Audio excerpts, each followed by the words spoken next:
Good morning, everyone. My name is Derrick Broze. I'll tell you a little bit about myself before I get to my topic, which is flooding, because I know some of you are probably unfamiliar with myself, and I don't have $1 million to get TV ads, so you might not have heard of me yet. But I do want to first acknowledge that although there are 8 candidates on that picture, there are actually 12 people running. If you don't know about them, I advise you to check them out, because as I just said, we struggle to get attention. Sometimes we're not invited to forums, the media doesn't want to cover us, so do yourself a service and find out about all the candidates.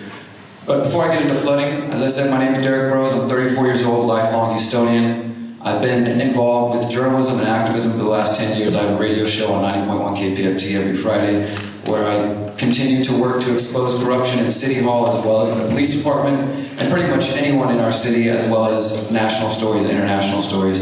And I've been focused on that, as I said, for the last decade. Prior to that, 15 years ago, when I was 20 years old, I got addicted to drugs and I went to prison right after high school and went through that whole experience, got to experience the criminal justice system, the mass incarceration system, and the drug war.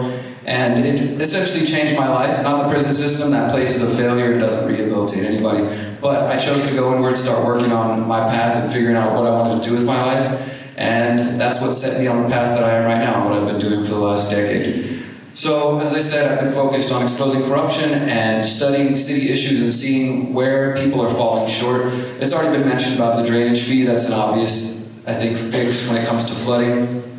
If you vote for something, let's say the firefighters getting a raise or a fee going towards some certain area like flooding or drainage, you would expect that that's what it's going to go to. Unfortunately, we have leadership in the city of Houston that doesn't respect your voices. And that's another big reason why I'm running, is to amplify the concerns of Houstonians that are obviously being ignored. So when it comes to flooding, the drainage, that's a no-brainer. It should go where it's supposed to go. The other aspect, when it comes to flooding, it's easy to say that we're going to, clean out the storm drains, and we should do all that. We need to have more drainage on streets all around Houston. But I think it's a lot different to actually have a plan of how to do that. People's first question when you say you want to do X, Y, and Z is, where is the money going to come from?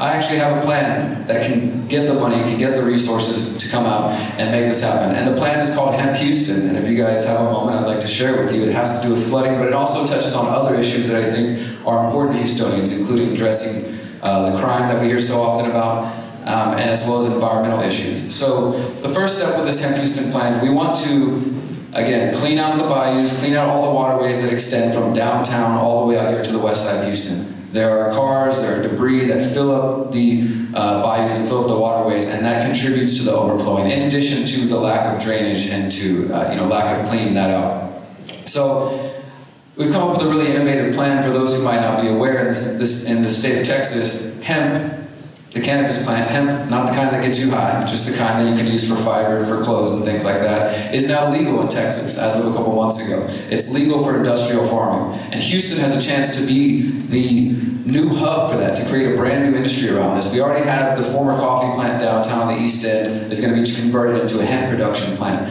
There is plenty of opportunity for that. I've been working with local students and researchers in this field who are working with me to develop a plan where we can bring hemp, bamboo, as well as other native plants and plant them along the bayous and along the waterways, which will help with reducing flooding, reducing erosion by drinking up some of that excess water. It also is a part of a bigger plan that we wanted to re-green Houston. We have such a lack of green space. There's more around here than some other parts of town, but at the end of the day, we're building constantly. And as others have mentioned, we're right at or below sea level. We are living in an unsustainable city, and maybe we don't want to say that out loud, or we don't want to admit that, but the reality is the flooding's going to keep coming, the rain's going to keep coming, and as long as we keep building, then it's only going to get worse. So no one's going to stop building anytime soon. So we might as well try to supplement that by building more green spaces. And I don't mean just random parks, but we're talking about bringing food forests to Houston. Our sister city, Atlanta, became the first city in the nation to build, a gigantic food forest, and I think we could really follow in their footsteps and do something even bigger and better around Houston, as well as promoting more community farms, urban farms, community gardens, farmers markets, these kind of things to bring more localized, decentralized food production back to Houston. So again, this is flooding, but we're also bringing in a lot of bigger ideas. And I also want to bring cannabis into the city to end the drug war. You address the crime issue by ending the drug war, stop wasting time going after nonviolent offenders, and use the resources we have to actually go after human trafficking and after violent crime. So with this one plan, we're addressing crime, we're addressing the environment, we're addressing flooding. I invite you guys to find out more at derrickbroze.com. Thank you.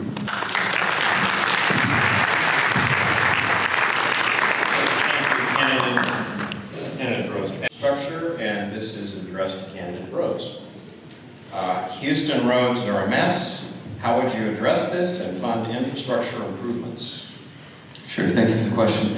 So as Tony said, you can't really fix these problems in 2 minutes, but I do think this is where we have the conversation start. I'm a big fan of getting the government out of the way in most situations and letting people take care of their own communities. I am associated with and worked with various communities around Houston who would honestly prefer to fix their own potholes and would prefer, rather than waiting weeks, months, years for the city to take action, to have some sort of program that would allow them to take the steps on their own. And maybe that sounds odd to some of you who might not be the first one to pull out your yellow vest and an orange cone and get to work, but there are plenty of Houstonians who, after driving on the same roads day after day, day in, day out, and seeing no improvements, would rather take matters into their own hands. So for one, I would like to institute a program where we could have something set up along those lines. The details, of course, can be worked out. But overall, the city streets, I think they're in pretty bad shape. I was just in Philadelphia 2 weeks ago. I was in other major cities recently, and you see the same problems. Houston is headed in that direction. We're headed towards being the third major city, but we don't have the proper infrastructure to continue welcoming people into the city.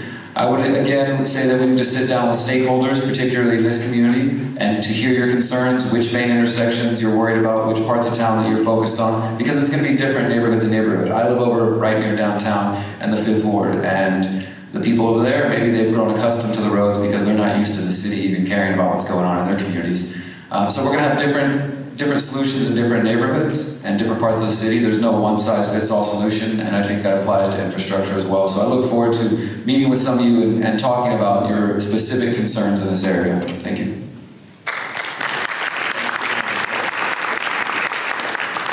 The next question is for candidate Broze, and it concerns flooding. And essentially it's saying, would you propose stricter building requirements outside the 100 and 500 year plans or floodplains? 100 and 500 year floodplains. So again, I typically am not a fan of government regulation and zoning. I think the lack of zoning in Houston is one of the things that contributes to the beautiful diversity that we have here, both in businesses and buildings.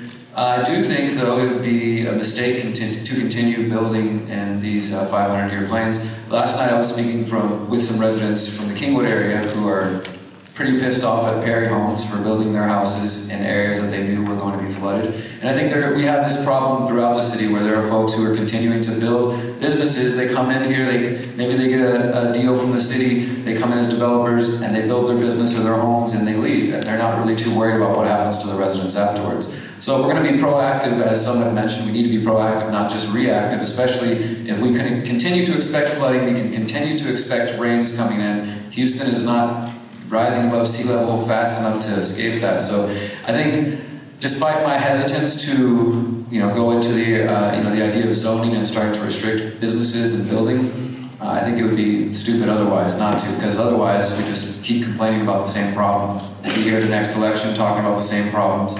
And my goal is to try to reduce these problems, actually find a way to solve the problem. So I would support looking at zoning in these areas.